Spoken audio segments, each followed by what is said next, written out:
Zungumza wakuu wa mikoa, wachapakazi na watendaji waliotukuka wenye uhodari wa hali ya juu kwa wananchi katika Jamhuri ya Muungano wa Tanzania, basi kamwe huwezi kumwacha kumtaja mkuu wa mkoa wa Mwanza, Mheshimiwa Juma Mtanda.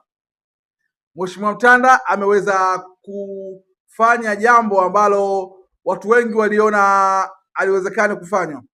Leo tunamuona hapa Mheshimiwa Mtanda akishiriki katika zoezi la utoaji wa mifuko ya simenti 200 katika nyumba ambayo alikuwa anakaa mtumishi wa umma, ambayo anasema mtumishi huyu alikuwa anabanwa sana kiasi kwamba kushindwa kujitanua na kupata faraga katika nyumba hiyo. Mheshimiwa Mtanda amekwenda mbali zaidi, kamwagiza mkurugenzi wa halmashauri aweze kufanya usafi kwenye nyumba hiyo, kwanza kwa kupaka rangi nje na ndani.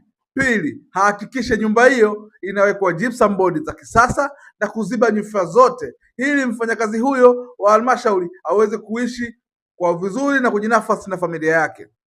Sementi hii iliharibika toka mwaka 2021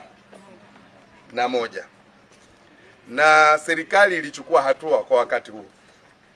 Aliyekuwa mkurugenzi hapa na wakuu wa idara na maeneo mbalimbali wote waliondoshwa katika kazi zao.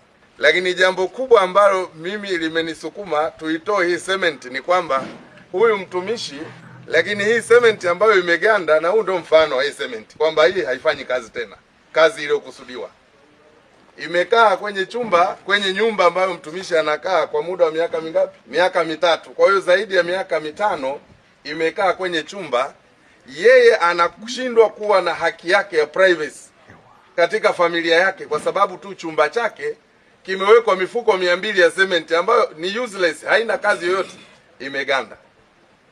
Kwa hiyo kwa kuwa nilitaka kuanzia kesho nyumba hii ikarabatiwe na mtumishi huyu apate haki yake ya kuishi mazingira mazuri, ndio maana nikasema lazima mifuko hiyo yote 200 tuiondoe sasa.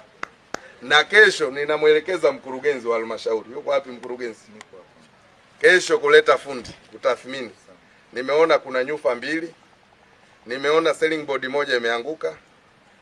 Itathminiwe kwanza, ifanyike usafi wa jumla, itathminiwe, irejeshewe gypsum board iliyoharibika, turudishe nyufa zilizoharibika.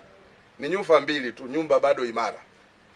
Baada ya hapo ipakwe rangi ndani na nje, ili kuanzia siku chache zijazo mtumishi huyu aweze kuishi kwenye nyumba hii kwa uhuru, yeye na familia yake.